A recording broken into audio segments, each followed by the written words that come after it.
What's up, everybody? Welcome back to the Martian and Ozzy podcast. This is our fifth episode, and this week we are going to be analyzing the Barboza versus Chikadze card going down this Saturday night. And it's a pretty weak card, but we're still going to be talking about some good betting spots on this.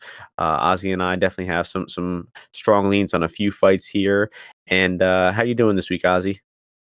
Really well. Fresh off Bet Bash last night. Ended up being a 4-hour open bar, so I'm just glad to still be alive here. And rolling in from real nice profitable weekend last week. Over 5 units profit. Top to bottom, I think we had some excellent reads. All over the card. Only bad ones I would say personally would be the Palatnikov loss on that, and the Kelleher read. Although I didn't fade Kelleher there, and then my heart got ripped out of me by I had Bahamondes by decision, and that bastard had to show off and get that bonus. But good for him. I love seeing my Latino boys dominating and cashing big checks. So hopefully we'll see him in the future in some bigger spots because of that. Yeah, once we saw Joe Martinez was announcing that night, we knew Bahamondes was a pretty much lock. And All day. yeah, that was a really good card last week, though. Some exciting knockouts, some pretty competitive fights. Parker Porter came through as Oof, big, my cashing God. as the biggest underdog. And yeah, last week's podcast was really accurate. I picked 8 out of 12 fights correctly, so I'm sure 75 to 80% of the entire information on last week's podcast was pretty accurate. 2.23 unit profit for me. I've profited in 3 out of 4 of our podcasts, and Ozzy has profited in all 4 of our podcasts. So we're giving away a lot of winning bets on here, and we're hoping you're making some money along with it. So, what are your overall thoughts about the card this week, Ozzy? You think it's weak like I do, or is it still a little promising? Yeah, I mean, it's definitely weak overall. There's definitely a lot of spots that I do like for the most part, but I mean, this Sam out like they got Sam Alvey and Turman fighting. Like I just feel like it's just an awful fight. There's some other exciting fighters on there like GM3's here. He's a 4.5 to 1 underdog, which is kind of crazy, to think in retrospect. But just top. I don't really love the matchmaking this week, but I'm looking forward to D-Rod versus Kevin Lee. I'm looking forward to the bantamweight finale, and then obviously we got Buzzsaw Barboza versus Giga. Definitely a great fight there. But matchmaking this week, I think a little weak. I'm looking forward a little bit to going forward, but they're dealing with so many COVID cancellations, visa stuff. Like people are suicide bombing nowadays, so it's crazy world going on right now, man. Yep, I agree with that. And with that being said, let's get into the first fight, bantamweight division. We got Mana Martinez making his UFC debut as the minus 280 favorite over the 40-year-old bantamweight Guido-Cannetii. You can start this one off, Ozzy. What are your thoughts on the newcomer Mana Martinez? Yeah, man. So Mana, I got my first introduction to him when he took on Draco and got caught in that ridiculous triangle choke a few years back. He's since then been putting dudes to sleep left and right. And the guy's definitely got some power in his hands. The action has been coming in on Guido-Cannetii. This whole week I think he was upwards of plus 300 at one point, or no, I guess not. Maybe like upwards of plus 280. But Guido's, I think, really, really old. He's very old for this division.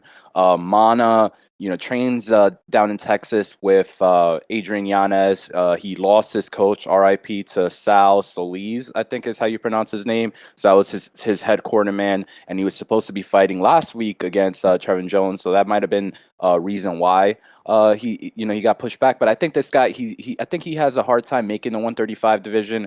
He hasn't really been to many decisions, which I don't love to see a lot of times from a young guy coming into the UFC. But he's against Guido, who Guido, he's fought some good competition in the UFC. He hasn't done well at all.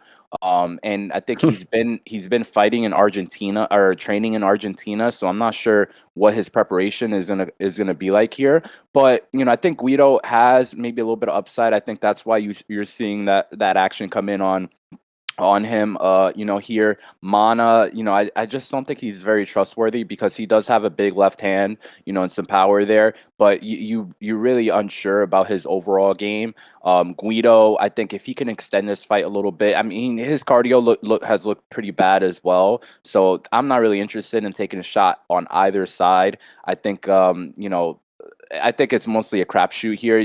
I could see them grappling a little bit. Maybe Guido trying to, clinch up with him and maybe even take him down at some point, because Mana does have, maybe a little bit of a suspect ground game, and and is definitely only looking to throw hands. But it's definitely a big, a big overall pass for me. I don't really see value on, anywhere here, but I can't blame someone for, thinking that Guido could maybe, take out this young bull. Yeah, maybe earlier in the week when Cannetti was plus 290, plus 270, he would have been worth a bet. Where it's at now, I agree it is kind of past territory. Martinez definitely has some power in his left hand. He folded a lot of opponents on tape with that left hand, and he seems to be a pretty decent boxer overall. But you mentioned a great point, has never really won a decision, I think. He's untested late in fights. And he's had some questionable grappling sequences as well. I saw him jump guillotine and spend a few minutes on his back. And the one fight where he was going to the decision against a guy named Perry 3 or 4 years ago, there was a lot of sloppy grappling in that fight. And he definitely lost a lot of composure and power once the fight gets extended past that few minutes. So Cannetti, Martinez, I don't think he's going to have a lot of success in the UFC overall, but in this fight, I think it is definitely a winnable matchup. He's got a 41, 42-year-old bantamweight ahead of him, pretty hittable, been knocked out in both of his recent fights. He didn't get officially knocked out versus Marlon Vera, but I mean, he got his ass whooped in that fight and took a lot of damage. And you really never know how he's going to look at 42 years old. But the guy's also got a sneaky left hand of his own. He's a decent overall grappler. I think he's a decent fighter everywhere. So Cannetti is definitely the side. If there is one at this point, I wouldn't be laying that heavy chalk on Martinez. It's probably likely that Martinez just clocks him and knocks him out in round one. But if Cannetti can survive that early storm, get this fight into the grappling, get the fight into rounds 2 or 3, he's got a good chance to pull off the upset. So I'll be cheering for the old gun here, Cannetti, but not too much faith in him actually pulling off the victory. So I guess Martinez knockout's going to be the pick. And the next fight, we have a good matchup in the featherweight division. This fight deserves to be a little bit higher on the card. We got Jamal-Emmers as the minus 149 favorite, Pat Sabatini plus 129. I'll start this one off. Sabatini is a Philly guy, made a successful debut in his UFC debut against Tristan Connolly. I thought he played that fight pretty safe, didn't really take any risk there, kind of took round 3 off, and I think he lost round 3 on 2 out of 3 scorecards, which isn't a good sign. I mean, he was dominating that fight for the first 2-3 rounds. You'd like to see him pour it on a little bit more and show some more layers to his game, but he's definitely primarily a grappler. He's a good wrestler. He's got better jiu-jitsu than Jamal-Emmers does. So if this fight ends up on the floor, I think we're going to see Sabatini be the one keep top position. If Emmers somehow gets a takedown, I think he's going to be very live to get reversed or possibly even submitted off his back. Sabatini's got good jiu-jitsu off of his back. And the striking definitely has to favor the longer, bigger guy in Jamal-Emmers. He's got a lot more proven striking tape out there. He put a complete beating on Cachero in his last fight, but again, kind of a concerning performance. I mean, he whooped Cachero's ass for the first 8 or 9 minutes of that fight, but then wasn't able to finish him and then just resorted to dominating in the wrestling. I mean, he definitely 30-25 him in that fight, but a short notice bantamweight who's not really good moving up to 145, you'd expect Emmers to get him out of there with the finish, but he still wasn't able to finish him. So I think Emmers is going to be kind of a decision type of fighter throughout his entire career. And I definitely favor him in the striking here. But if this fight gets into the grappling, like I said, I favor Sabatini. I think he's the better overall grappler. He's got the better jiu-jitsu of the two. So at this price, I'd say it's dog or pass. I'm leaning towards Sabatini. At this price, the people who got in on Emmers when he was minus 110, minus 108, those do seem to be good bets. The market's agreeing with you, but I'm not so sure. I'm not sold on Emmers yet. He doesn't have quite enough UFC experience to be laying this chalk. So I think Sabatini's submission here, plus 600, is a pretty live bet. And what are your thoughts on this one, Ozzy? Yeah, so I got a lot of thoughts on this one. I know Sabatini pretty well. I actually competed against him when I was, really, really young. I was like still a blue belt, and this is right before I think anyone knew who Sabatini was. He went in through this Naga division, ripped through everybody, including me in the first round. And I'm like, who the hell is this guy? He wins the division. 2 months later, I'm at Nogi Pan Ams in New York, and I look over the brown belt division, and this guy's murdering everybody and beats, I think, Gianni Grippo in the finals. I'm like, holy shit, this dude's the real deal. So, Sabatini parlayed that, into, starting his MMA career. And he's always had the reputation of being a really strong grappler, tenacious, an above average wrestler. that that could go anywhere. This guy can submit you from anywhere. He's versed in leg locks. He's been training all the time. He trains in Philly at I would probably say the best gym over there. But I'd say definitely some criticism on him is his strength of schedule maybe a little bit in CFFC wasn't the best overall. Like he fought some solid guys for sure, but Emmers has definitely fought better competition overall than Sabatini has. But Emmers has been in the fight game for a long time. When I'm looking at some of Emmers' tape, I just don't like what I see when in a matchup against Pat. I think both these guys will be very successful in the UFC. Like they'll definitely win both fights going forward. But Emmers, I was seeing, let's just go to that Vince Cachero fight. He's giving up underhooks very often. Conchero is getting up from bottom, I think in that third round and, maybe even in the second round when Emmers takes him down. Sometimes they're in a clinch, like I said. Conchero is getting underhooks. He's backing Emmers up at some points, like putting Emmers against the fence. And Conchero is a 135er. You saw what happened when he locked up with Ronnie Lawrence. Ronnie Lawrence completely dominated him and, progressed position to mount and, dominant positions and put a hurting on this guy. So, I think that fight against Emmers was really weird, to kind of just look at it and just the tendencies I didn't like. Emmers definitely has a hard time making 145. In that fight, he couldn't even make it out to the cage against Skelly because he was saying whatever, he hurt his back, this or that. I'm telling you right now, as a guy who used to cut, a decent amount of weight to make 145, it's 100% his body was shutting down on him because he was cutting so much weight. So, Pat could probably maybe, if he was, went all out, can make 135. But at 145, his conditioning should be solid. I think he had some UFC jitters in that fight against Connolly. It was, in that packed arena down in Jacksonville. But, he dominated, Connolly overall. So I think we'll see a better performance in this fight by Sabatini. I think he's going to be able to, Emmers, I think Emmers will have a strong round one. He'll come out. You even saw it in that Conchero fight. He's using his jab. He's staying behind it a little bit, but he throws a ton of naked kicks. He tries to throw like these step-in knees that could, I guess, work here against Pat if Pat is like ducking down. But all the naked kicks, Pat's gonna be able to get this guy's legs. And I think if he locks his hands around Emmers, I don't think there's a strength disadvantage here for Sabatini here. And I think if he's able to lock his hands around Emmers, Emmers is going down. I know he's like a brown belt in jiu-jitsu, but there's a substantial difference here in the ground game, in my opinion.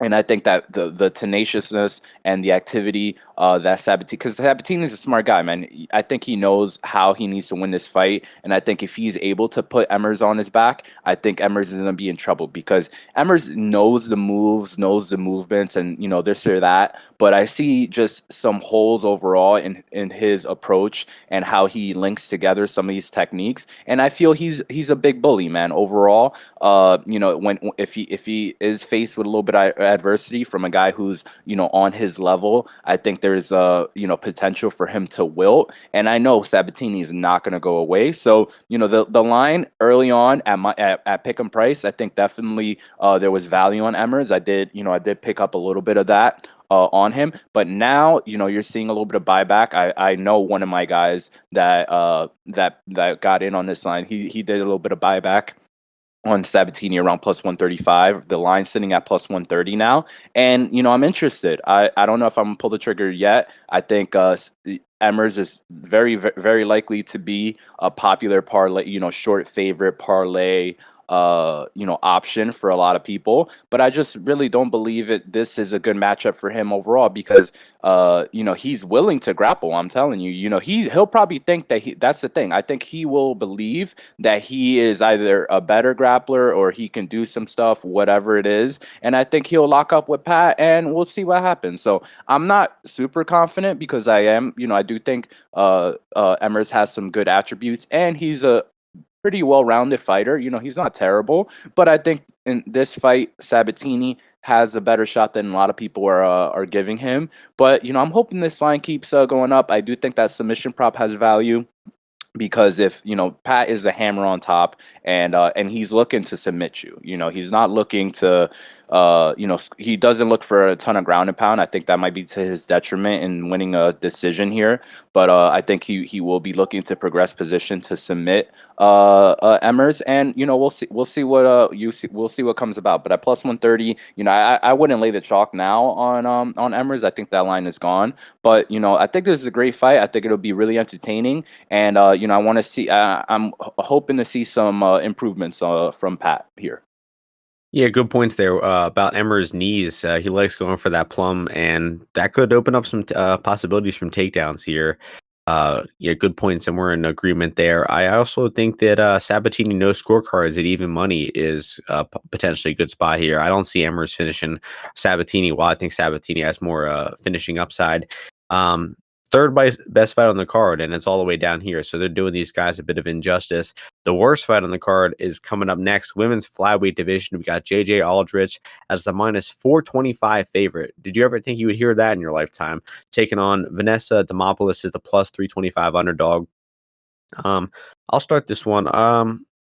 Yeah, I'll start this one off. I'm going to keep it short and sweet. I mean, I think Aldrich is sloppy enough everywhere that she can still make this fight competitive. I mean, I don't think Demopoulos is good at anything. She got dominated by McKenna on the Contender Series. I don't think she's a good striker. I don't think she's a good grappler. Demopoulos is probably going to need a kind of a miracle finish if she wants to win, but still, Aldrich at minus 400. There's no way you could be even considering betting her. Only way I could see betting this fight is maybe a finish on either side, with Demopoulos being undersized and this being short notice. But the pick is Aldrich's decision. Don't lay the chalk on this fight. Just save your money and bet it on a different spot. What are you thinking about this one, Ozzy?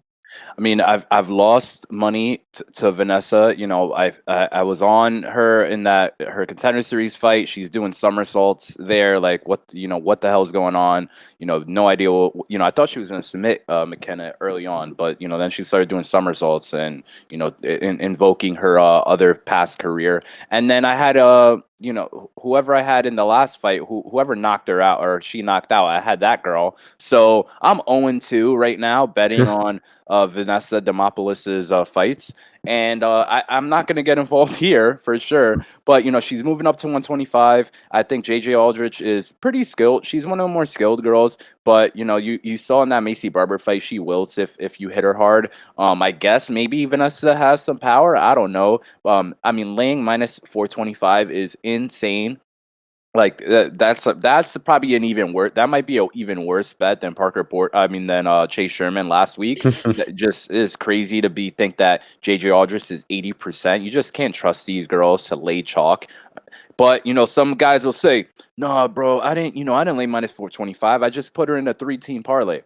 I don't know what to tell you, man. But in this fight, I guess maybe Vanessa, she has some submission game. It's just, you can't trust her to do anything. If you're gonna say, hey, I'm gonna take a shot at this girl at plus, 325 because JJ is just not that good. No harm, no foul. But I would think that JJ is gonna be able to keep at distance, land that left hand.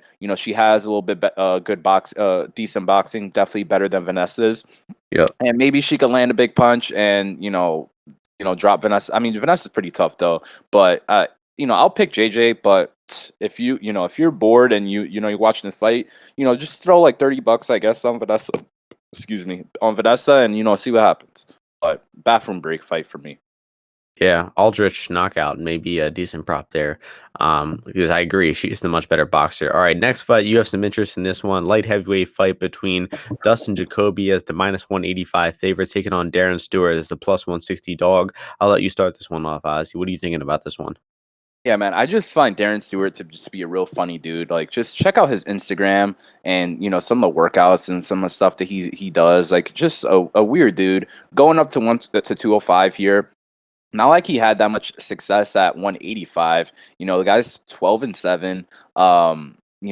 Has lost a bunch. I mean, I was on him against Kevin Holland. I thought honestly he won that fight, but but it was a bunch of nonsense going on there. It was just like clinching. He was taking Holland down. A bunch of weird stuff going on. Guillotined Maki.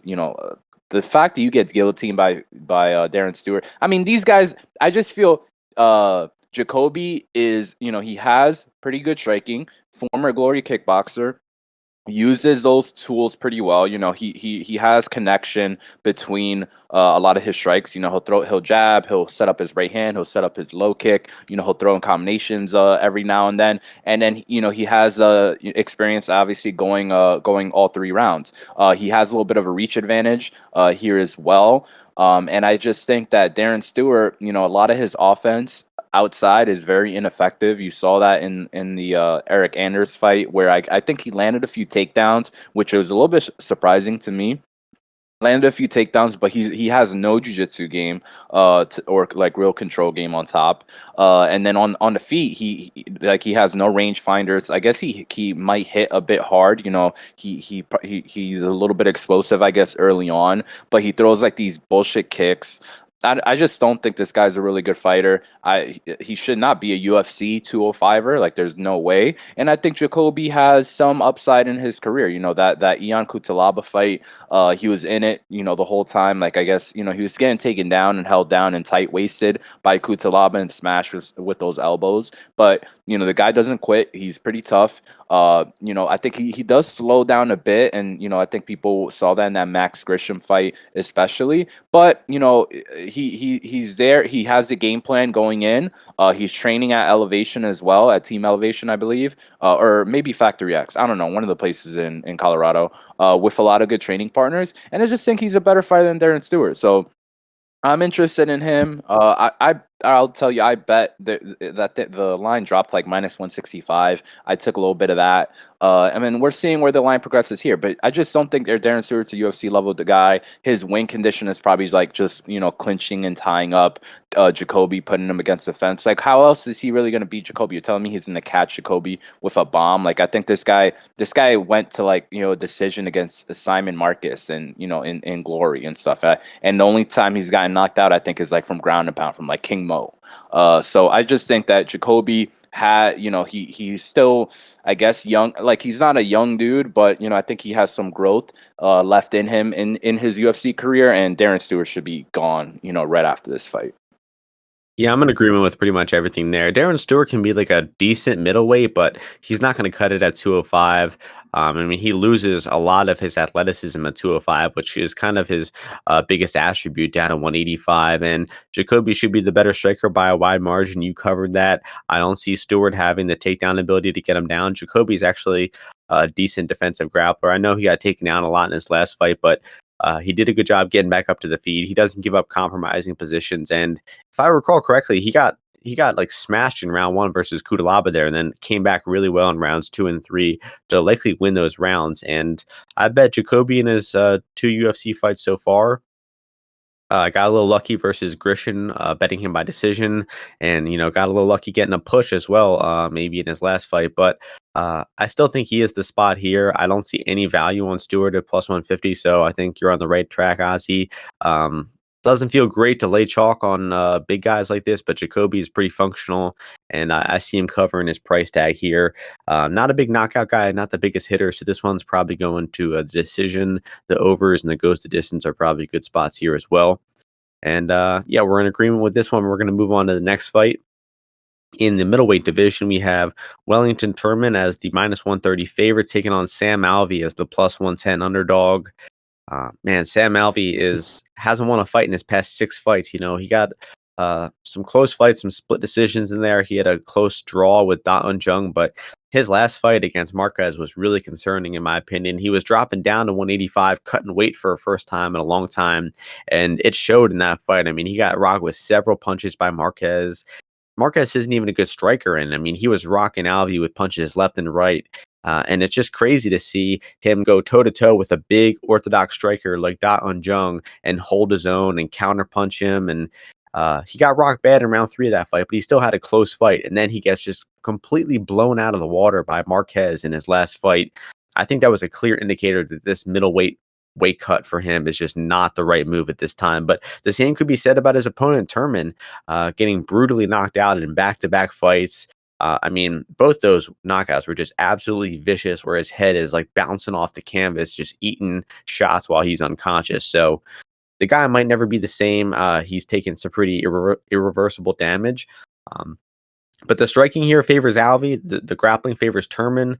Alvey is still a pretty tough guy to take down. So I think Turman's probably going to have a difficulty getting really dominant positions on Alvey, especially after round one, where Turman's probably going to slow down. So I kind of lean Alvey here. I don't feel good about betting either one of these guys. I mean, the money line is probably about right where it's at, just because Turman hasn't lost 6 fights in a row, honestly. And like I said, it just feels really hard to justify a bet on either side here. So I'll slightly lean with Alvey, but I'd say the GTD and overs again are probably the best bets here. So what are you thinking about this shit show, Ozzy? Yeah, man. You hit the nail on the head there when talking about that weight cut down to 85 for Alvey. I was on him against Marquez. I felt pretty good about it, and I was just surprised at how he looked. He just looked super off. I think he did an interview before that he said he was at like 230. I don't know. He was like super fat and like he had to cut that weight down in like 2 months or something like that. But just let me just touch on Turman, first. I've faded Turman in every one of his UFC fights so far. I think the Marcus Perez one was the only one that we lost there. And off of that fight, you get an inflated line on Andrew Sanchez, and you see some of the limitations on Turman. He's not really good he doesn't feel very comfortable at range, striking with guys. I think that in that Bruno Silva fight, I think Bruno Silva was coming in there as kind of like an unknown quantity. And I told you, I was like, I think Silva, excuse me, got a little bit of gas. Silva was more solid. I think he was off for like 2 years there. And you saw what happened there when Turman started taking some clean shots to the grill. Got completely turned off. That was a super bad knockout. And he's back. Soon, Like just a couple months 10, later. 9.5 weeks, after that. So that's terrible. I guess, if I'm looking at the fight, I think there's some Sam Alvey love, because if you're thinking about Turman's, his strategy is going to be, close the distance, probably, try to, probably cage, clinch, look to get takedowns. But Sam Alvey likes that, because when you're coming in on him, that's when he can, pivot out a little bit, throw that right hook, throw that left hand, following it. And, he had success with it in, at light heavyweight. Like that Da Un Jung fight was an awesome fight. I was watching that live, I remember, and I was seeing it. I'm like, hey, Alvey's gonna land this left hand, just because he knows Sam Alvey's such a crafty dude. He knows like the angles that he needs to take. He knows that he needs to beat that inside that shoulder. Depending on what punch, you could call it inside shoulder, outside shoulder, depending on what punch he wants to land, whether it be his left or his right hand. He knows where to be. And Turman, I think, does not know. He's nowhere near that level of striking. But it's really hard for me to trust Sam Alvey because I've definitely been losing on the guy, like, for sure. But Turman does not inspire any confidence to me. I think if they're striking the whole time, I think Sam Alvey probably wins. But I would think that if Sam Alvey's still compromised off that weight cut and he's coming in, he hasn't been staying in shape and stuff, Turman probably does get a takedown here. I mean, Alvey's notoriously very difficult to take down, but the thing is, he's always able to like be against the fence and using that to like keep himself up. So Turman, if I was Turman, I'd be my strategy would be to try to get a double leg where I'm scooping this motherfucker up, or I'm getting a single leg and I'm pulling him away from the cage. And Sam Alvey's not very athletic, so he could put him down there. But I don't know what the under is. What's the under here? Because Minus 125. minus 125. I don't like laying that juice there on that. Because I guess like Turman, I don't think could really finish Alvey with strikes. But I feel like both like you said, Turman just got finished both his last 2 fights. What's his name? Alvey hasn't gotten a win check in years, since 2018. So his family's probably he's got a lot of kids. He's got a supermodel wife. Low key, nobody knows that Alvey's wife won America's Top Model. So they're probably, they probably want a bonus check. So I think that under might be fun to do. I prefer that than picking either side on this fight, because like I just can't trust either of these dudes to implement it more. But I would probably lean Alvey if I was like forced to make a pick, just because I just don't feel the Turman. I never thought Turman was legit at all. And yeah, so I guess I'll pick Sam Alvey here. Maybe by knockout, landing a punch on his chin, but I think I might lean over to that under. Yeah, Alvey plus 300 knockout. Never been a great round winner. That's probably the best bet on Alvey there. And you're thinking under, I'm thinking over. I think there's going to be a lot of clinching, a lot of cage pushing in this fight, and I think it's going to actually go the distance. Bringing us along to another glorious fight in the middleweight division, we have uh, Alhassan-DiChirico versus Abdulrazak Alhassan. We got DiChirico minus 235, Razak plus 200. I'll take this one first. Yeah, start sure. this one. So DiChirico's off that win against Buckley, where I was on him there. I think that was a super good spot for him. Here though, Alhassan, man, he shit the bed for people last time who were dumb enough to lay whatever the hell chalk he was at against Robert Whitaker's boy. And that was just like an easy bet to hope that he has some grappling upside, and he made it happen. But I think that fight was that fight. All right, that fight was at 185. So he's up at 185 here. The Chirico, I think sometimes he's not super aggressive. Is the thing is how I kind of feel about him. He's a little bit laid back. I was on Cummings pretty big against him, and DiChirico has fought legit guys at 185. But here against Alhassan, DiChirico's like you always have thought that this guy has a rock for a head. Like you saw what was it that I think Cummings hit him with like a head kick, right? Late and dropped him. Round three, yeah, something like that. It was crazy, and this guy just it was clean on the jaw. So this guy is very tough. He has a really good chin, but he gets hit. I feel that his defense is not the best. Alhassan, last time it was because he couldn't grapple, right? That's why people were kind of fading. Like it's always, hey, can this guy grapple him? Can this guy grapple him?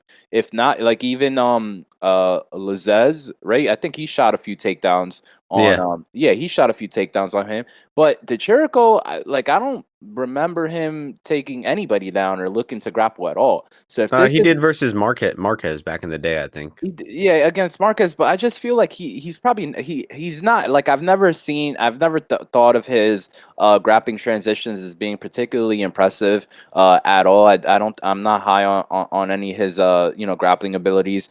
And I think Alhassan, I forget who he's training with, but I've seen that he's been training. He's got like an actual camp now here, I think, in the States.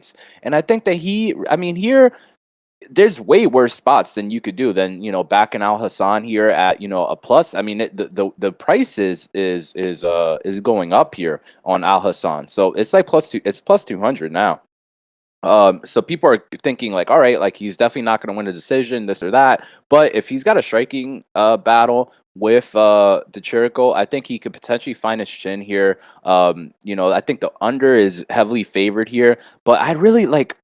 This is the thing we were talking about last week with Pilarde getting knocked out and people all of a sudden thinking Kelleher is like a knockout artist. I don't think that DiChirico necessarily has that much power in his hands himself.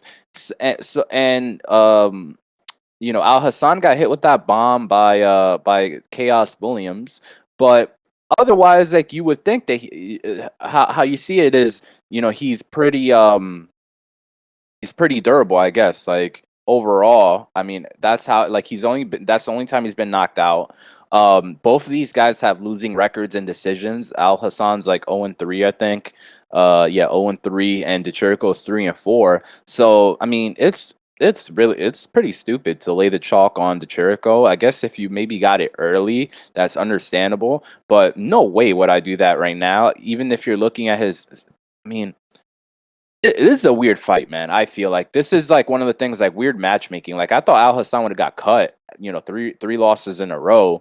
But at plus 200 though, I think he's probably the side here because early on, if DiChirico is feeling good that he's gonna attack, Alhassan's legit in the first round. Like he'll throw shots, and he's got tons of power, man. I remember seeing like Nico Price when Nico Price like kicked him in the body, and he kicks Alhassan in the body, and he literally like bounces off of him and falls to the ground. Go back and watch that fight it's 43 seconds. I'm gonna jump in here. But, You're giving way too much credit to I'm Al sorry. Hassan. The dude is absolutely terrible. I mean, he sucks at everything. He's not even a good puncher. He's moving up to 185 because he doesn't want to cut weight anymore. He's fat at the weight class. He lost all of his speed and his power. I mean, if DiChirico is having competitive striking fights with Mahmoud Muradov pretty recently, I don't see any way that Al Hassan's going to have striking success here. I think DiChirico is better striker, better grappler. Alhassan, terrible cardio, bad takedown defense, can't get off his back. Just can't say enough bad things about Abdulrazak Alhassan. So I think the value is still in the favorite here. I'm gonna disagree. I think even at even at minus 235. Yeah, I mean, I honestly think there's more value. I don't think Razak wins this fight 1 out of 3 times. Maybe 1 out of 4, 1 out of 5, plus 3 or 400 would be better, but plus 200. And no, you definitely looked at this fight more. So listen to Martian on this. Whatever. I think DiChirico is going to get a finish round 2, round 3 here. Honestly, think so. Yeah. On the feet, or you think he's going to try and grapple? I really think he could do either one. But I just think that he's going to will Razak. I mean, he lost 6 or 7 rounds in a row, got iced by Williams, like you said. I just don't think he's got any confidence or anything remotely promising about him to think there's value at 200. So I guess the one upside he does have here is that he was actually training for a fight, while I think DiChirico is the one coming in on short notice. But he got a raw deal. I mean, he probably would have won against the fat man Braga Neto. You're right. Well, let's move on. You're right. This fight's trash. Let's move on. Yep. First fight on the main card, another middleweight fight. Man, I think we got 4 middleweight fights in a row. That's insane. Gerald Meerschaert as the plus 450 underdog with Mahmoud Muradov minus 700 favorite. I'll start this one. Go first, yeah. Yep. So Ozzy mentioned it earlier in the podcast, but Meerschaert plus 450. I mean, right off the bat, he is the side to be on here. Muradov, he's a promising fighter. Muradov is definitely, I'd say, the better technical striker, the better athlete, the more fast fighter, or the quicker fighter of the two. But I don't think he has a grappling advantage. And I just don't think that you can cover minus 600 in pure striking that often. I mean, I think Muradov is pretty proven. He has a good record, but minus 600 with no real grappling upside, I just don't really see it. I think Meerschaert is the better grappler of the two. Muradov had hit some takedowns in his previous pre-UFC fights, but hasn't really shown any of that in the UFC. He's mostly just jab, overhand right, leg kick, moving that in and out. He's definitely really athletic and fast, but Meerschaert's a sneaky good striker of his own right. I mean, I've had some bold takes on him before, like in the Heinisch fight where he got iced, 60 seconds into that one. But I still truly believe that if they fight again, I would confidently pick Gerald Meerschaert to win the rematch there against Heinisch. That was kind of a fluke outcome. And the same could be said about Chimaev down the line. We never really know. I just think Meerschaert is actually a lot better of a fighter than the market tends to give him credit for. So I wouldn't think too hard about this one. I would just, toss a small wager on GM3 money line. The pick, I mean, I guess I got to still pick Muradov by probably decision. But I mean, if he's taken to 12 or 13 minutes to knock out guys like Trevor Smith and Andrew Sanchez, I don't see how the knockout could be minus 150 here. I mean, minus 150 for a knockout. That means it has to look over 60% for it to be a good bet. I mean, that is extremely rare in MMA. I just think that the market's way too high on Muradov, way too high on his power. And if anything, I would fade Muradov knockout here. So Muradov decision or GM3 money line, kind of fading the most obvious outcome. So I have the potential to sound dumb and be completely wrong here, but I'll take the risk with my boy GM3 on the other side. What are you thinking here, Ozzy? Yeah, man, I think that you're on the money here overall. Thank you. Muradov has 2 fights, right, in the UFC, or 3 fights, whatever the hell he has, and 3 fights. But he's fought that fight against Andrew Sanchez. He definitely looked good. He's tuning him up with the hands overall there, and he looked pretty decent in keeping that fight on the feet.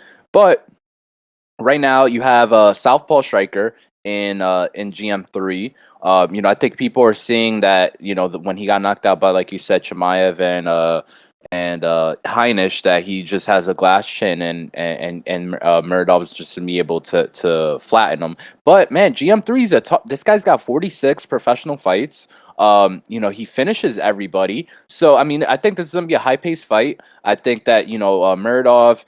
I don't think Muradov has ever fought a guy like. I mean, Jared Mearshart is a really different fighter than most of the guys you see in the UFC. This guy's just super dangerous from everywhere. Has fought so many guys in the UFC. I don't know who my comp for him would be, but I just remember when he was coming in in that Giagatti or whatever the guy's name is fight where I was like, man, this guy's like so fun. Like he's like such an interesting fighter with just the all out blitz, and attacks that he comes out with.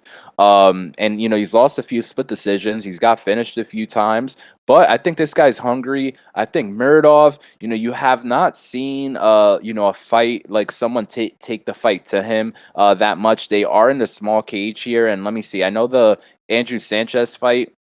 Big cage. It's not in it was in the big cage. It was in the McGregor card, and I think those other fights also were in the big cage. I think this is gonna be the first time that Muradov has fought with like no fans in the small cage and all that. So I think that this fight, like like you said, I think the over, like fading that knockout, thinking, hey, maybe this goes over.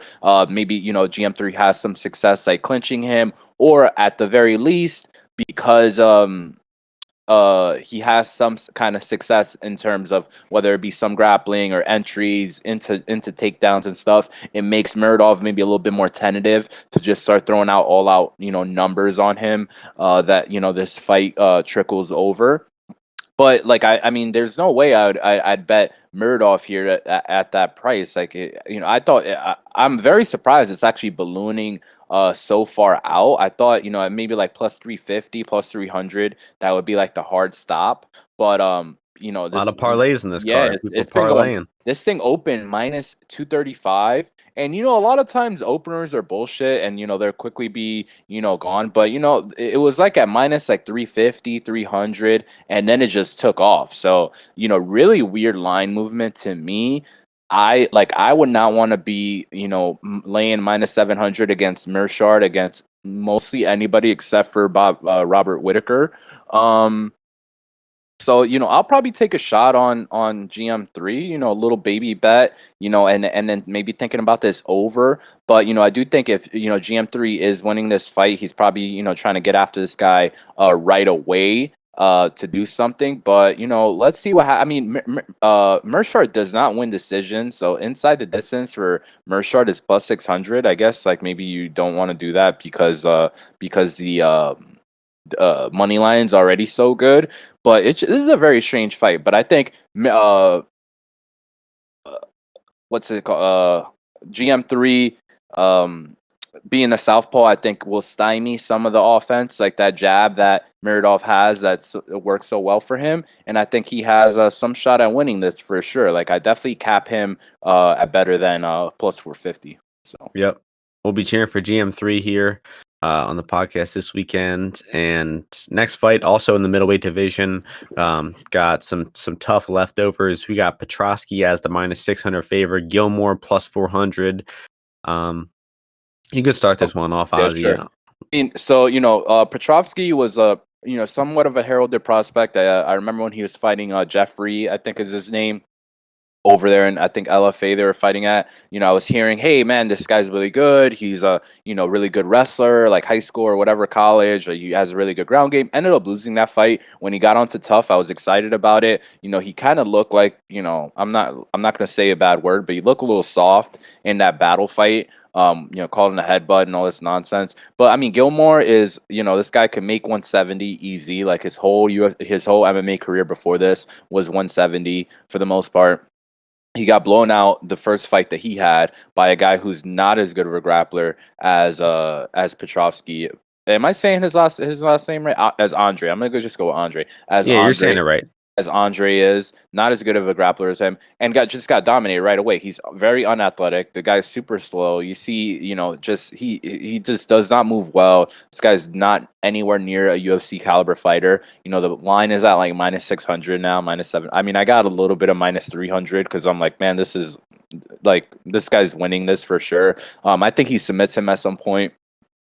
So I took a little bit of all that stuff, submission first round, submission, submission site, just covering all of that, along with a little bit of money line, because I just think Andre, he's a really good, he's a solid wrestler. I think you have to take into account how some of those tough fights are, in terms of the weirdness that he had to cut. You got to cut weight like 2 times, on that show in like a matter of weeks and all this. So that definitely could affect the cardio. So I think he probably has a little bit better conditioning here, but I think he's going to take this guy down and submit him, at some point. Yeah, I agree there. Petroski trained out of Philly. He's definitely a legit jiu-jitsu guy. Real strong physical guy to go along with it. And, Gilmore been submitted 3 times in his pro career, got submitted on tough pretty quickly by Urbina. I don't think Urbina is that good, and he was able to really easily take him down. And even on the feet, Gilmore's probably not even the better striker than Petroski. I think we will definitely have a fade spot on Petroski in the near future, the very near future. But this is not the spot. He's going to take Gilmore down and submit him pretty easily. So I agree. Petroski submission round 1. And I say the entire Petroski career he'll be very front loaded, and it'll be kind of like, can guys survive 6 or 7 minutes? But even if Gilmore survives 6 or 7 minutes and makes it into the second half of the fight, I'm not confident he's going to take over or anything like that. I think he spent most of his career at 170. So, I mean, this is probably going to go pretty badly for him. I agree. Petroski sub 1 is the pick here. And moving on to probably the second best matchup on the entire card, we got Kevin Lee going back up to 170, -152, taking on Daniel Rodriguez, +132. D-Rod coming in on a bit short notice. And I know we're both looking forward to this fight. Ozzy, start this one off with your thoughts on this matchup. Man, I love this matchup here. I've been high on Daniel Rodriguez. I mean, let me not say that. I thought that Tim Means is going to, box him up. But, I mean, he's definitely grown on me a lot. I think there's so many red flags on the Kevin Lee side. I've loved Kevin Lee. I thought that he was definitely a threat honestly, at like a title threat at 155.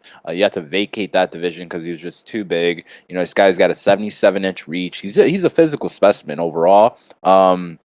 But here, I think he's fought a lot of good competition. But here, I think sometimes Kevin Lee, if he's coming in here to grapple straight away, that it could work out. The thing is, it's so volatile because it could work really well for him because he could get a back take and he could get a submission right away. But also he could get tired. I mean, this guy, he had ACL surgery on each knee last year.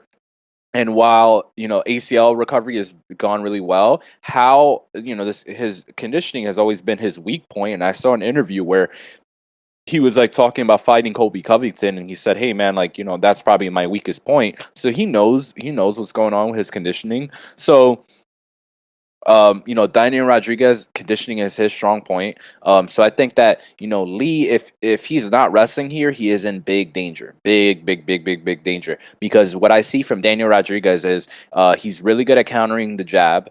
Kevin Lee likes jabbing, to set up his right kick, whether it be to the leg, to the body, or the head. So he likes throwing out these jabs, but Rodriguez has a excellent cross counter, slipping off to that jab side, and landing that. And I feel Kevin Lee, just his boxing fundamentals aren't good. And like I was telling you guys, everyone from last week, when Chase Sherman's doing all these stupid fucking head movement drills with Henry Hoof to whoever that it is, man, it doesn't help you after you've been in your MMA career for so long. It just it's not happening at a certain point. And Kevin Lee to me is the same like that. He's not really good in the pocket, and Daniel Rodriguez is really good in the pocket. He does have power in his hands, and he has great conditioning. Like this guy's in like I know this, primary source. I know this for a fact. Like this guy's in really, really, really good shape. And I know that he's been working his wrestling a lot. I think he's at Syndicate out in Vegas. But he's been training. Like even though he's in short notice, like you mentioned, this guy's been training. Like even like he had the fight last month against Parsons. He was training in Syndicate there, and he hasn't left. He's in Vegas still. He's been grinding. He's been working with guys like Sean Strickland and all those boys, because I think Strickland fought like maybe like 2 weeks after Rodriguez did. So they've been working a lot. They've been working wrestling. They've been working the clinch work. So I think Kevin Lee has a ton of upside. He's got a really good rear naked choke. He could chase the back like nobody else, like few others in MMA. But and Daniel Rodriguez, he got taken down there by Mike Perry pretty easily. So there is definitely a lot of worry there. But I like Rod here. I've been waiting for a better price though. This line's been stuck kind of at like plus 130 for a while now. And it's a tough fight for me, to pick a side on. I think I'm definitely looking for a live bet opportunity on D-Rod as well. I'll definitely mention that because, like I said, Kevin Lee, slows down a little bit. I think if he, and I think he's a little bit of a head case as well, where if he starts taking a little bit of damage or being a little bit unsuccessful, I feel like this fight could, snowball really, really quickly in Daniel Rodriguez's favor. So, close fight for me. I think, I'm looking for a little bit better price on Rodriguez here. And I think I'll just pick him here, just, put the cards on the table. Like, I think I'll probably definitely end up with a ticket on him at some point, whenever it is. So, and looking at the KO as well. So, and Kevin Lee, if I was betting him, I'd probably take a stab at that submission prop. Yep, good points there. It's a pretty binary matchup. Lee is definitely going to want to be looking to get the fight on the floor. As you mentioned, it's not going to go well for him if the fight stays standing. I could see Lee having some success striking, maybe with that right kick of his, with the open stance matchup. But I really think the jab, the straight left hand of D-Rod, the size is really going to come into play at this welterweight weight class. And I think if you look at his career against Southpaws, he lost to RDA. He was having some trouble with Francisco Trinaldo on the feet when they fought way back in the day. Lee's just not really experienced when it comes to fighting Southpaws too much. And I definitely did not remember D-Rod getting taken down by Mike Perry. And both those takedowns I thought were pretty concerning. The first takedown, he tried to go for a guillotine instead of digging that underhook. He got taken down, put on his back, and he went full guard. He spent about 90 seconds on his back at the end of that round one there. So that's not a great sign. I mean, he still won the round. But then in round two, he also got taken down, kind of gave up his back getting up to the fence there. And Mike Perry, not a great, jiu-jitsu guy. He's not going to take the back like that. But Kevin Lee is really good at taking the back when his opponents get up, especially against the cage. So I have some real concerns about the wrestling here early. I do think Kevin Lee is going to take D-Rod down. I did see a stat that said that every opponent that Lee has attempted a takedown on, he has taken down. So it's pretty likely that he's going to take D-Rod down here. But I'm not so sure he's going to immediately just run through D-Rod and submit him on the mat. And if that doesn't happen, if he can get out of the first 5 to 7 minutes of this round, Ozzy made up some great points about Kevin Lee not really being so good late in fights. He doesn't really have great cardio. He's untested at this 170-pound weight class. We saw him slow down pretty significantly in the RDA fight in the later rounds there, especially when he couldn't get his takedowns. He kind of wilts. And I just think D-Rod's the much tougher guy, the much more adaptable guy. So if he loses round one here, I actually have some faith in him to come back and win rounds 2 and 3. While if Lee can't get that takedown going and he's getting outstruck, I think it's going to go pretty badly for him. I don't see him really making that adaptation to win. So pure pick wise, I got to go with Kevin Lee. I thought that the takedowns, the grappling sequences in that Mike Perry fight were a little bit too hard to ignore here. So I'm going to be picking Kevin Lee, but I hope I'm wrong because I don't like Kevin Lee too much. I like D-Rod a lot. I think he's a really exciting fighter, and I hope this fight, gets back to the feet. I hope D-Rod's able to outstrike him and win 2 out of 3 rounds, maybe get a knockout here. So I agree with Ozzy about those props. If you like either guy here, you got to take D-Rod by knockout and you got to take Lee by sub. What is Lee's submission here? Isn't it like plus 500? Pretty good. No, I think Plus, I thought I saw like a plus like 380, yeah, 375. plus 420 for Lee submission, and then It's really good. D-Rod knockout plus 380. You know, I that mean, that is good. Lee's been in a few 5-round fights of late, but I mean, he hasn't won a decision in a long time. Like this guy finishes, the fights that he wins. So Yeah, getting outstruck by Ali Quinta, not a good look.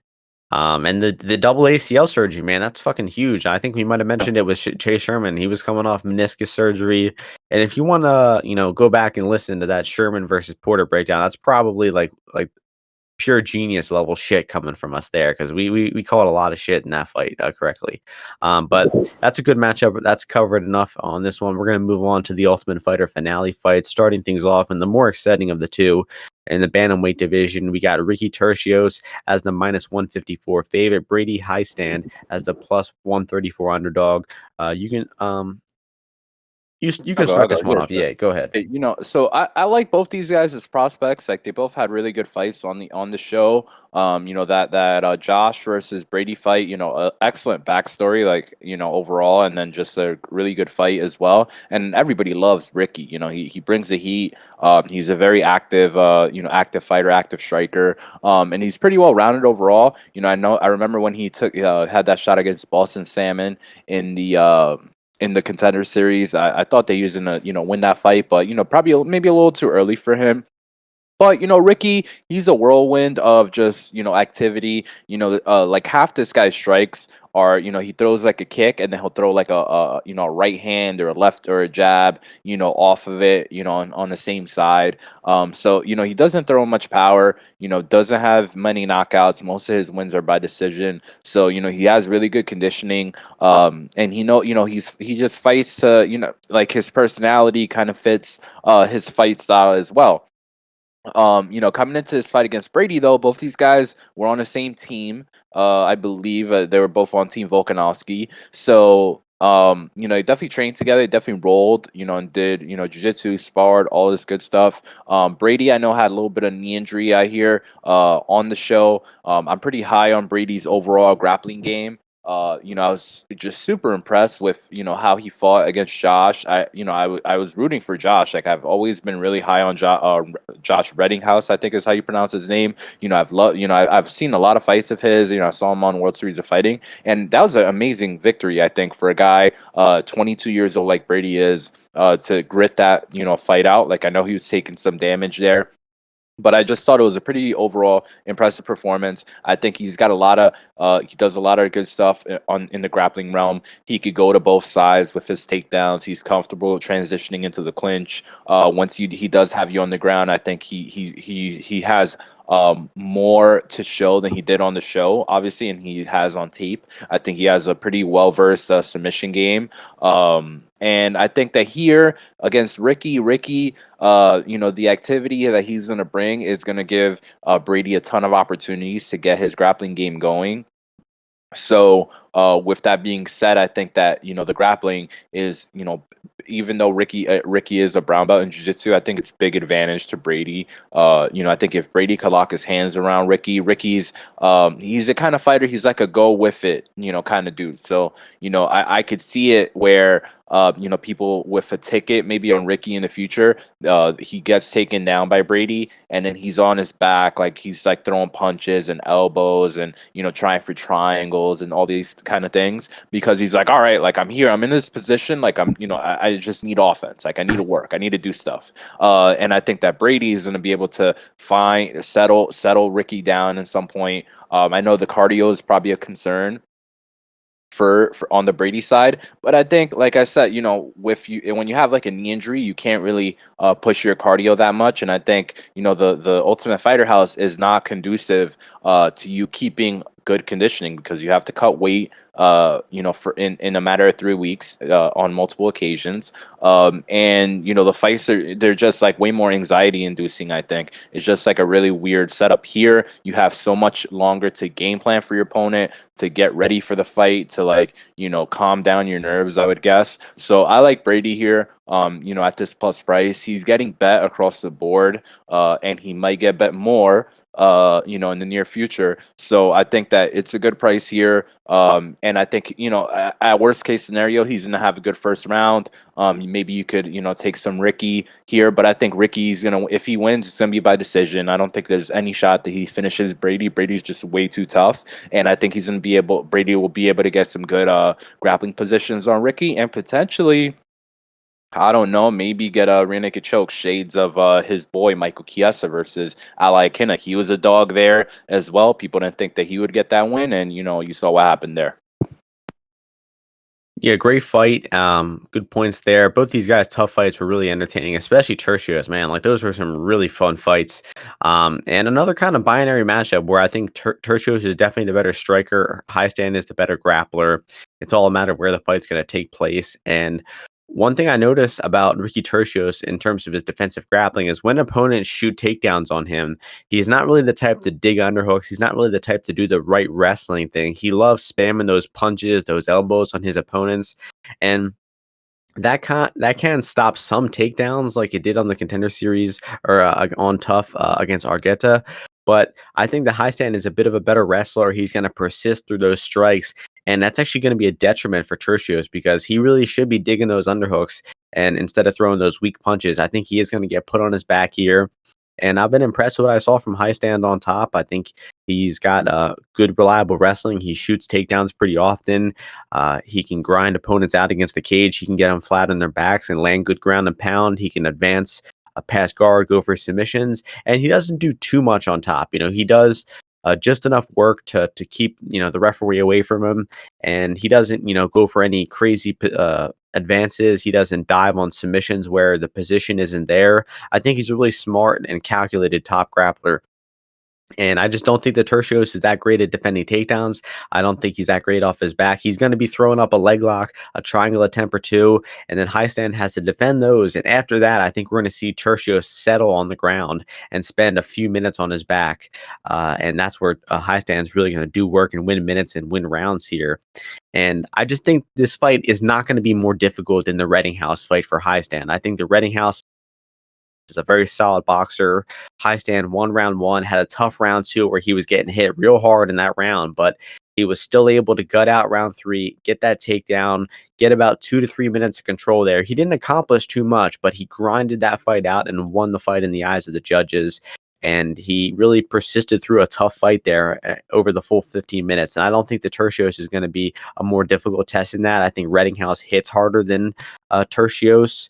And I just don't see him finishing Heistand here, as you mentioned, Ozzy.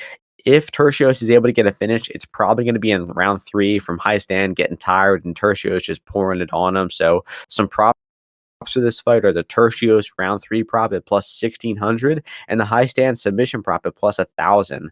I mean, for a guy that's going to be grappling, the submission prop at plus 1,000 is really good odds. So I like Heistand here as well. He's my first official track bet of the night, 1.5 units at plus 155.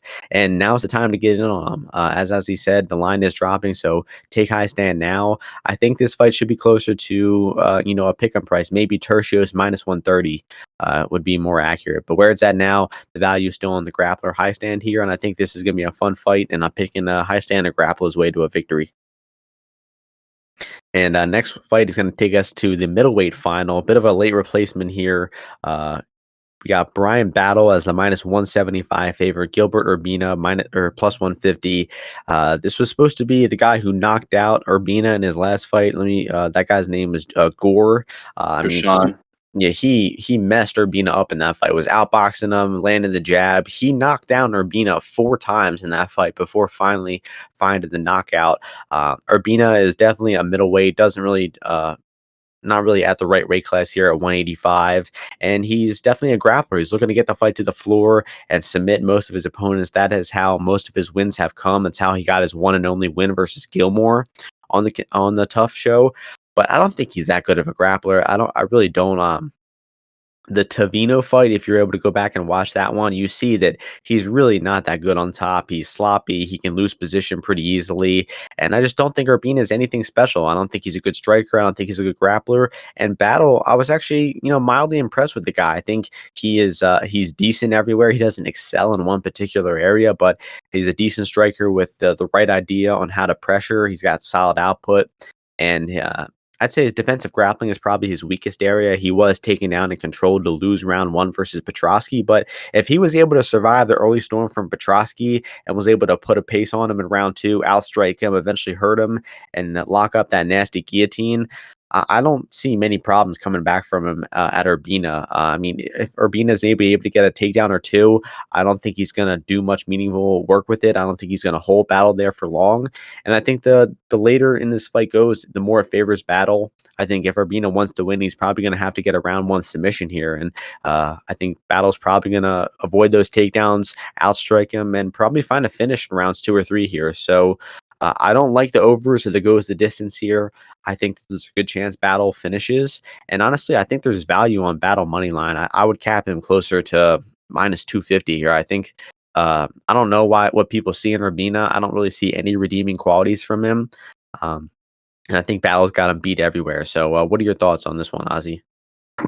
Yeah, man, I hate to, have it be a agreement fest, but I see the fight very much the same way. Like the Urbinas just overall have not been good, right? Like just objectively. And Gilbert showed nothing to me to convince me that he's gonna snap this trend. This he's pretty tall. He's 6'3". But like you said, I think you might have mixed your words and said that he's a middleweight, but he's a welterweight. He Yep. fought his whole career mostly at 175, 170. Fought Brady there in LFA and impressively didn't get finished there, I guess. Like, Brady's a freaking hammer. The fight's not available on tape. Couldn't find it, but I was surprised at that too. There's gonna be a freaking statue of Sean Brady in Philadelphia at some point in time. Yep. I don't know when. It might not be today, like Brandon Moreno said. It might not be tomorrow. It might not be next year. But there's gonna be a statue of this motherfucker. Hey, Pat Sabatini is gonna be right next to him after he. I hope so. I hope so. But Brady for sure. I'll tell you that right now. Now, Battle though, like you said, I've been impressed with. I was definitely impressed with him on Tough, and I just think for me, when you have a fight like this with guys less than 10 fights, I know it's good to, everybody wants to have tape and this or that, but you kind of have to handicap the in terms of like styles. I watched that Urbina fight against Trevino, like you said, super sloppy, man. How is this guy? He had his MMA debut in 2014. He's just losing all these positions against Trevino. They're just going back and forth. Like one guy will have the other guy's back, then the other guy will be on the back. It was just like a stupid fight. And Battle for the most part, he's a lot more put together. He doesn't let you get, overwhelming positions on him, even though, Petrovsky was all over him early on there, and he was taking him down and all that. But he's a way better wrestler than Urbina is. He's way stronger than him for sure. Like if you're 6'3", man, and you're cutting down to 170, like you're not a powerhouse. Just to put it like that. And I just think that when they're on the feet, you saw in that against Gore that Urbina has just no idea about the striking. He just doesn't know anything. Like he's walking onto shots at all times of day, and Gore was like, it was a field day for Gore. I think he was surprised at how easy he was able to connect on this guy because he was just coming forward. Like you see the last knockdown when he gets knocked out. He's just walking forward, boom, and like he's not even looking at that hook that's coming around him. No adjustments. It just connects straight on his chin. Like this guy's low. If that's not low fight IQ, I don't know what is. And he also kept coming forward. Like he would get dropped and then just kept walking forward with like no changes whatsoever, and just kept willingly getting dropped. Yeah, and destroyed. So if he's coming forward here, I think that Battle will be able to activate engage the clinch on him. He's got good knees. You saw he busted open Andre with that knee there. I think he's probably in a little bit better shape here as well. You saw that he was a little soft, during Tough, right? He's got like love handles and stuff.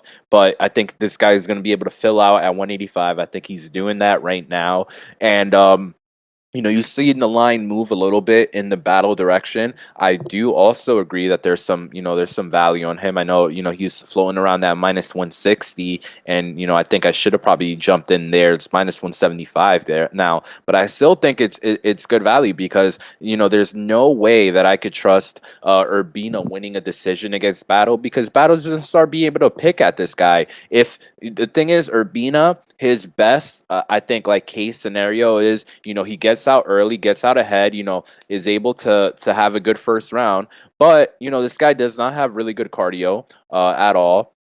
And I think that Battle is going to be able to start putting damage on him, hitting him with strikes. He's just way more well-rounded here and just a way more advanced fighter. And I just don't think Urbina is ever going to be UFC caliber in any capacity. I think Battle may be like an outside chance at this, but, he's going to have to throw down with Gore, I think, at some point. And Gore, I think, was the best 185 prospect. But I like Battle here. I'm probably going to bet him, to be honest. Yep. And I'm just gonna try and find a good price on him. I'm not gonna get real cute with the props here. Although I do agree, given how dense Urbina looked, that maybe some KO or sub or whatever, but he's only plus 200 here inside the distance, so I just prefer just going a straight money line on him, and I think he's gonna get this done, man. I honestly would be pretty surprised if Urbina won this fight. Like, Yep. it would be really surprising to me, because I think his condition is like, like you said, early submission, and I don't really see this guy winning a decision over Battle. Yeah, surprised the line is still holding there. I probably will bet him as well at that minus 162 on FanDuel. So keep posted for that. Make sure you check our Bet MMA. That's going to bring us to the main event of the card. Definitely the best matchup on the card. We got Edson Barboza, minus 120 favorite, actually minus 115 in most spots. Giga-Chikadze, minus 105. Definitely a fun matchup on paper, but we feel pretty strongly about this one. I'll let you start this one off, Ozzy. Yeah, so awesome matchup. I don't really see this one coming, to be honest. Given that Giga is a bit for, I don't know where Edson is ranked, but I know Giga is a little bit further down. Giga's been running through a few of these guys of late, right? B Cup Swanson, beat our boy Jamie Simmons as well. That late that late replacement We for gotta Simmons. thank him. We gotta thank him for Yeah, man, that he's fight. he's the boy. He He's the boy. allowed Simmons to get into the UFC, and then he allowed us to make even more money against him against I hope Munoz. Simmons gets another one, man. He deserves it. Yeah. He deserves it. Give him a fight. Go down to 135, Simmons, maybe. I don't know. And then, take on one of these tough guys.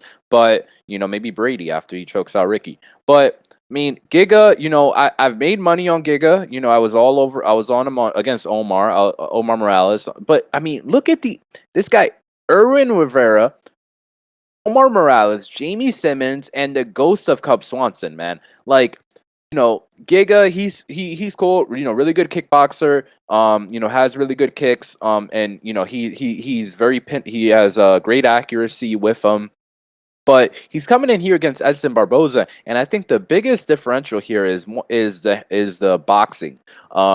Edson Barboza's hands have always been super impressive to me, like his just fundamentals, how he throws in combination, the speed that he throws with those punches, how he mixes them together. You see, let's say like that fight against Dan Hooker, you see like that end sequence when he hits Hooker with that left hook to the body. He doesn't rest on his laurels. Like he hits Hooker with that left hook, and he throws the left hook to the head right after. But Hooker is freaking on the floor, wilted over. But that just shows me, like, this guy, his hands, his numbers, all those things are so well drilled into him.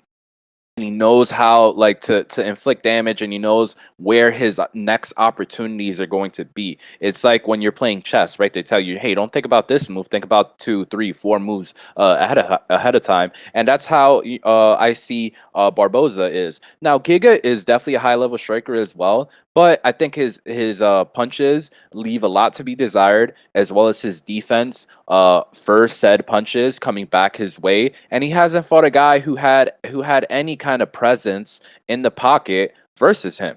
Like none, right? He fought Brandon Davis, split decision against him. Fought Emmers. Emmers just wanted to wrestle at a certain point, and like I was saying earlier, I don't believe in Emmers' striking. And then Omar Morales, he was running circles around Omar Morales because Omar did not know how to cut off the cage, but that was the big cage out in Abu Dhabi. This is the small cage where oftentimes you would think, hey, Edson Barboza, small cage, bad for him. He gets pressured, this or that. But Giga is not going to pressure him because he does not have those kind of tools to come in, right? If Barboza is fighting a guy like Gaethje, right, who could cut off the cage, like you don't want to be standing in front of Gaethje, right? You don't want to probably be standing in front of Paul Felder that much either. But you're finding a guy like Giga switching stances. He's trying to find like he's like looking for blitz attacks. And I think that Barboza, his defense is so tight that I see multiple points when Giga's probably gonna lunge in with like a few strikes. And he's going to be there for Barboza to counter, hit pretty cleanly. I love Barboza's leg kicks here. Giga, you haven't seen him take any leg kicks. You've seen him throw a few. But, I mean, there's no way that I'm going to be worried about Giga leg kicking Barboza and not like way Barboza kicking Giga way higher. The body kicks, I mean, Edson Barboza's torso is made of steel, man. Like that, this guy's not going down from a freaking body kick. If he goes down from a body kick, that'll be, I mean, shout out to Giga. But look at that slow motion kick that he hits Cub with. Cub is made of Play-Doh compared to freaking Barboza's abs. Like it just is what it is. Like to be like more as simply put as that. So I'm not trying to discount Giga. I know there's some people definitely on Giga and they believe in it. But I certainly don't. I think Barboza could probably even double leg this dude and put him down on his back. But I mean, shut the schedule. I mean, Barboza's I think he's a legend, man. Like overall, like he's had so many fights in the UFC. You have to back him here. It's one of my track bets at -106. The line dropped. I'll tell you, the line dropped to -105. I added another unit on him, so I'm at like 2.5 units now. On Barboza here. I'm pretty confident in him. I feel very, very good about him. And for me, it's a matter of, hey, does the attritional damage that Barboza puts on him, is he going to find a finish? I think it'd be with the hands and hurt Giga overall, or does this go the distance? That's the only thing that I'm kind of like weighing. Like, do I want to maybe take like a ticket on Barboza by KO? But I just think I cap him definitely a heavier favorite here. But I'm really interested to see how this fight plays out. One of these days, we're gonna, firmly disagree on one of these main events or something. But today is not the day because I'll be on the Edson Barboza train as well. Got 2 units on him, same price, -105 over on DraftKings. And you mentioned one point. I'd say that we can get out of the way real quick. This should be a striking fight, right? 90% of the fight should be striking. If it goes to the floor at any point, it's probably going to be Barboza hitting a takedown or something. But that seems pretty unlikely. You hit a lot of good points about the striking here. I just think that Edson's the better striker. He's more used to MMA, obviously has the footwork down for MMA a lot better. I had some questions around Giga's footwork and his transition to MMA when he first got into the UFC, and he has squashed some of those concerns, but against what competition? Ozzy read through that list of competition. The best guys he's gone against are Omar Morales, who was cutting to 145, Cub Swanson, who is very late into his career. Giga has improved. He has looked good, but the level of competition that he's fought is nowhere near comparable to Edson Barboza's. Even Edson Barboza's short run at 145, where he fought Dan Ige, probably deserved that win, and had the tremendous performance over Shane Burgos. He looked phenomenal in those fights. I think everyone in the world had some questions around why Barboza was dropping down to 145, how he would look down there. But, I mean, I think he's exceeded everyone's expectations. He might be at his all-time best right now.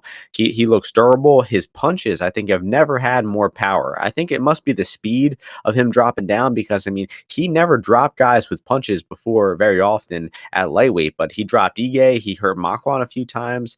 He was landing tons of strikes to the head on Burgos that eventually led to that killed knockout. my boy Burgos from the Bronx, man. Right. It hurt for me to see that, man. I mean, I was on Burgos there too, and it was like I wasn't even that bitter about it because Barboza just looks so fucking good. That fight was so great. And I mean, the leg kicks are on point. His boxing looks great. He's still throwing those body kicks. His spinning kicks are there. I mean, the guy is just lethal from so many different areas. And I just don't see that same threat from Chikadze. I don't think he's nearly as good of a boxer. I think if Giga Chikadze wants to win this fight, he's probably going to have to land a big kick in rounds 1 or 2, like a huge head kick or a body kick. Like Ozzy said, the man's torso is made of steel. So it would be extremely shocking to see him fold from a body kick, especially when you saw Shane Burgos just dig to the body with those left hooks. I mean, Shane Burgos had a really good round 2, digging to the body, doing everything that you want to see against Edson Barboza, pushing him back, throwing punches in combination, landing his jab. And Edson Barboza still came out in round 3 and was looking sharp, hurting him with punches, and eventually put him away with that 3rd round knockout. So if the body work and the boxing of Shane Burgos wasn't enough to finish Barboza or to diminish Barboza, I don't think Giga's body work is going to do anything either. So Chikadze really needs to find kind of a miracle knockout in rounds 1 or 2 here, because he's not going to be able to keep up with the pace, the output, the cardio of Edson Barboza. The leg kick is going to start to damage Chikadze's leg. The boxing of Barboza is going to land and do accumulated damage. And we've seen Chikadze slow down in round 3. He had a close fight with Brandon Davis. He slowed down in round 3 versus Jamal-Emmers. I just think that all signs point to Edson Barboza here, and we're getting an extremely generous price on him here.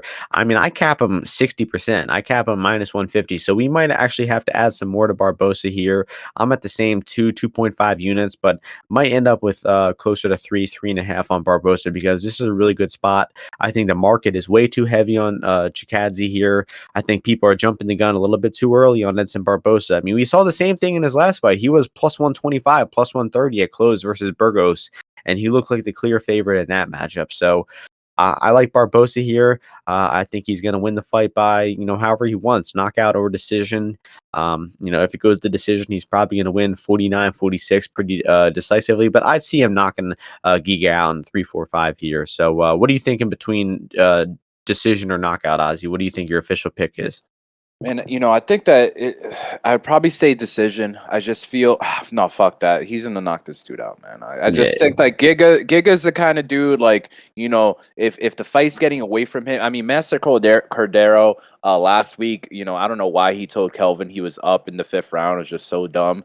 But I feel like Giga, he knows how these kickboxing fights go, and if he's losing it, I think he'll get more aggressive. And Barboza's nonstop offense. Like he does not rest. And if he sees opportunities to hit Giga, he's gonna take it. So yeah, Barboza he's too damaging to all areas of the body. His boxing is on point. He digs to the body well with his kicks. He damages the legs with his leg kicks. I mean, he really can fuck you up in all 3 areas of your body, and that seems like he's going to lead to an accumulated knockout here in 3-4-5. So we're big on the Barboza train. We're big fans of Heistand this week. We're in agreement with most picks here, Ozzy. But hopefully we made the podcast entertaining with the not so entertaining card. Hopefully you all able to find some good information and tail and make some profit. We've definitely been making some money for you guys, hopefully so far on the podcast. So that's going to do it for this episode. Any closing thoughts, Ozzy?